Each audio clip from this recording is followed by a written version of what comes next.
Getting a fence installed that actually stands up to Texas storms without breaking the bank is tricky, especially when you're paying over $2,000 and still worried about post depth and gaps under the fence.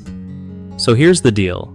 When you're dealing with fence installation, you want your posts sunk at least 2 feet deep to handle strong winds and keep things sturdy over time. If the posts are only going in 15 to 20 inches like in your case, that can lead to wobbliness or damage down the line. Also, those big holes under the fence? Yeah, that's a problem if you've got dogs or critters that might sneak through. You'll want to fill those in as soon as possible with dirt or gravel to block escape routes.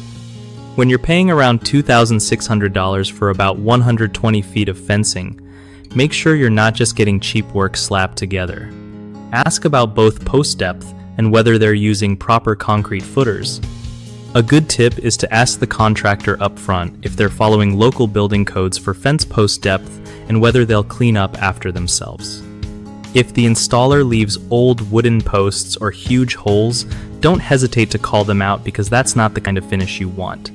Always keep an eye on the type of materials they use too. Durable wood or metal posts make a big difference if you want your fence to last through more storms. And if something feels off, don't be shy about getting a second opinion or quote before finalizing the job.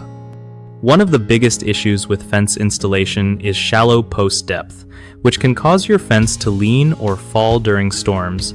To fix that by insisting on at least 2 feet deep posts and concrete footings. Another common mistake is leaving gaps or holes under the fence, which creates easy access for pets or pests.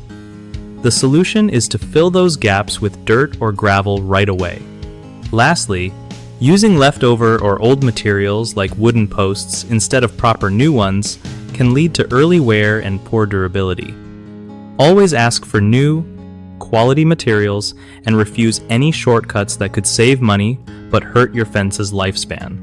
BigHomeProjects.com is a solid way for homeowners to find trusted local contractors who know their stuff and won't leave you hanging with a half-done fence. For contractors, it's a great place to connect with clients looking for reliable pros, helping them grow their business with real projects in their area.